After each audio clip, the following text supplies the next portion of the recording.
como todos sabemos, vamos un poco a poner en contexto, había tres listas en competencia, como quien dice, en carrera. Una lista claramente reformaba toda el área deportiva y esa lista tuvo, la verdad que hay que decirlo, muchísima coherencia desde el principio, que fue la lista del doctor Gómez Soro y Eduardo H., que desde un principio dijeron que reformaban toda el área deportiva. Y tengo amigos, tengo gente con la que trabajé en la lista. De hecho, en el 2014, cuando entré al club, entré con Eduardo H. como presidente.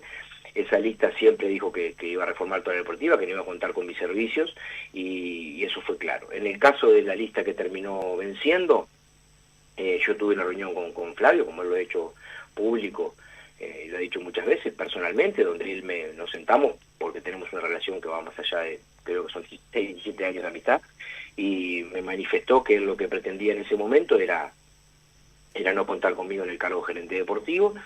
Antes de eso yo le había dicho que conmigo no tenía ninguna obligación y que iba más allá de la amistad, iba más allá de esta relación personal, va de la mano de que tenemos que tener una madurez suficiente como para distinguir las relaciones personales de las relaciones profesionales. Y más allá de que en ese momento lo que me manifestó era que pretendía que yo trabajara en otra área del club, lo que yo sí le manifesté es que sinceramente tenía algunos puntos discordantes en lo que era el proyecto de ellos como lista, y él me dijo lo mismo. Me imagino que lo mismo de ellos en cuanto a mi tarea, así que en ese sentido, en ese ambiente, en ese rol, quedó muy claro que yo iba a seguir. Yo desde ese momento sabía que la única posibilidad que yo continuara en el cargo sería con la victoria del oficialismo, porque además había una realidad jurídica que era que finalizaba un contrato. Así que, en realidad, me tocó desde el año 2014 hasta ahora pasar por 5 presidentes en Nacional.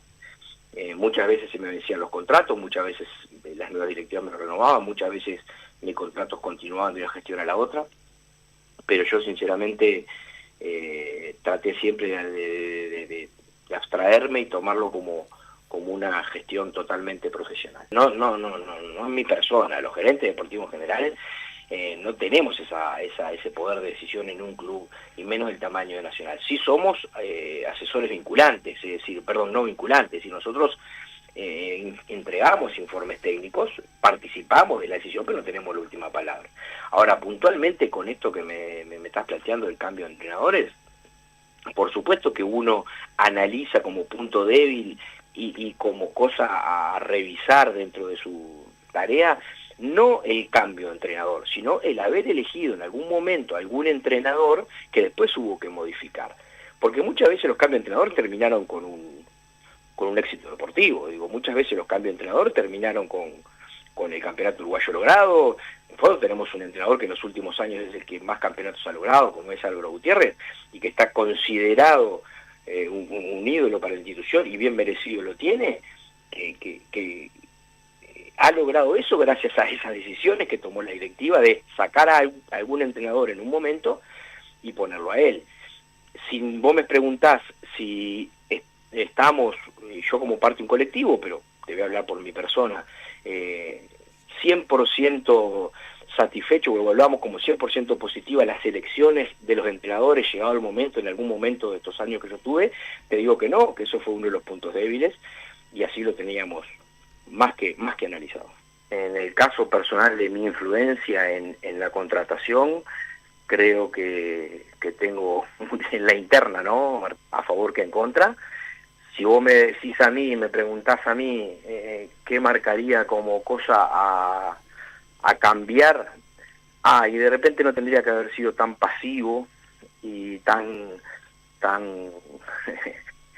mantenerme tan en segundo plano con algunas contrataciones específicas que bueno, no solamente, porque cuando uno parte de un colectivo y proporciona el scouting de un futbolista, o toma la decisión, o negocia, como muchas veces me pasó, porque en eso la verdad que tenía la posibilidad de gestionar el pase, no solamente elegir el futbolista, con el cuerpo técnico, porque siempre lo hicimos con el cuerpo técnico. Es decir, yo tuve en las buenas y en las malas el mismo nivel de participación. Yo jamás puedo decir que no me enteré de la contratación de un jugador o que no participé.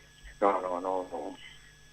Es más, en el último periodo nacional, ya con las elecciones andando, yo recibí la confianza de José de Curnex para negociar la renovación para que personalmente, por mi muy buena amistad que tengo con Gerardo Rabaida, me encargó a mí la renovación del caso Luis Mejía, y terminó saliendo bien, por supuesto con Sebastián, ¿no? Terminó saliendo bien, y así he tenido varias, tratar de llevar adelante muchas cosas que bueno, que terminaron por suerte. Como digo siempre, mi grado de influencia en las que salieron mal y en las que salieron bien fue el mismo, así que eso es lo que uno trata de en el caso puntualmente de la radio partidaria, del programa que hasta hace poco creo que estaba con ustedes, sí, claramente, pero tampoco me voy a poner a juzgar, o sea, es parte de esto. Más vale, como digo yo siempre, vale solo yo empecé a trabajar en Nacional en julio del 2014. Vale solamente escuchar ese mismo programa entre julio del 2014 y diciembre del 2022 y ver qué concepto tenían sobre mi persona y saber que a partir del 2023 cambió algo. Yo no cambié. Tal vez algunas de mis decisiones no gustaron, pero bueno, yo no cambié. Yo fui siempre el mismo profesional y, a ver, yo lo único que puedo manifestar con respecto a eso es la enorme alegría que tengo que ese cuerpo técnico liderado por Martín continúe en Nacional. Me hubiese gustado que hubieran continuado con los resultados deportivos a favor, y voy a ser un poco egoísta, ahí con el triunfo del oficialismo, con presencia ahí, lo único, pero después totalmente feliz de que tengan una revancha y deseándoles lo mejor cada día. Fui 6 años director de formativas. Durante mi transcurso en formativas se captaron y se formaron más de 21 jugadores que luego fueron vendidos al exterior, cifra que no tenía antecedentes en Nacional. El periodo anterior había vendido 14. Logramos títulos como nunca se había logrado en la historia nacional, el Canal de Libertadores Sub-20, bueno, aquel hito de ganar todos los clásicos de juveniles, 2 tablas anuales, y después había estado en primera división y había tenido el placer y el orgullo de haber gestionado, ahí de repente hay otra cosa que me he olvidado, de haber gestionado la traída de Fernando Curuchet, que pareció una locura en aquel momento. Me acuerdo de haber llamado a Fernando una semana después que salió de Peñarol. Era una locura lo que intentábamos con José de Curnex y lo logramos.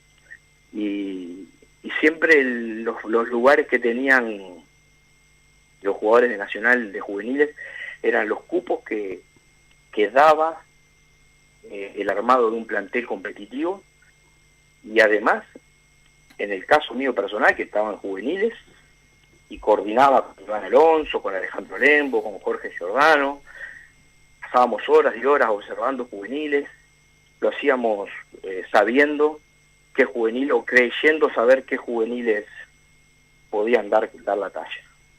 ¿Sabes cuál fue el año que menos jugadores juveniles subieron al primer equipo de Nacional en los últimos años? El 2022.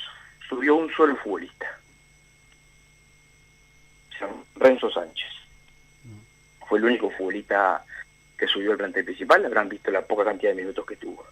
Después sí tuvieron algunos jugadores de juveniles minutos que no venían teniendo, como Franco Faúndez, pero el único jugador que subió en el año ese de Pablo Repeto fue Renzo Sánchez. ¿Sabe por qué? Porque Pablo Repeto, junto con mi persona, José Fuentes, evaluábamos que teníamos un plantel con muchos jugadores formados en el club, ya subió a los 20, 21 años, que había que fortalecer, y así fue. Por ejemplo, Nicolás Marichal venía de un 2021 muy, te acordarás tú, muy criticado, y después terminó siendo una venta superior a los $4 millones. Y mantuvimos el plantel, pudimos subir un jugador solo. ¿Alguien se acuerda de criticar esa campaña porque subió un solo futbolista?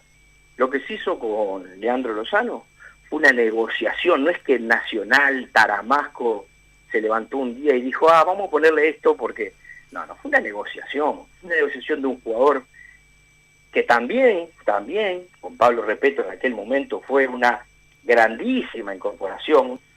Por respeto al futbolista, no voy a decir el número, yo lo único que voy a decir que que Leandro Lozano me llamó por teléfono a las 11 de la noche, cuando había dificultades, porque había que ir a comprar parte de su porcentaje, parte de su ficha a Boston River y no quedaba presupuesto, y por la amistad que tengo con él desde que tiene 13 años, 14 años, me llamó y me dijo: Seba, negocia con Boston River y con lo que te sobra yo voy a jugar en Nacional.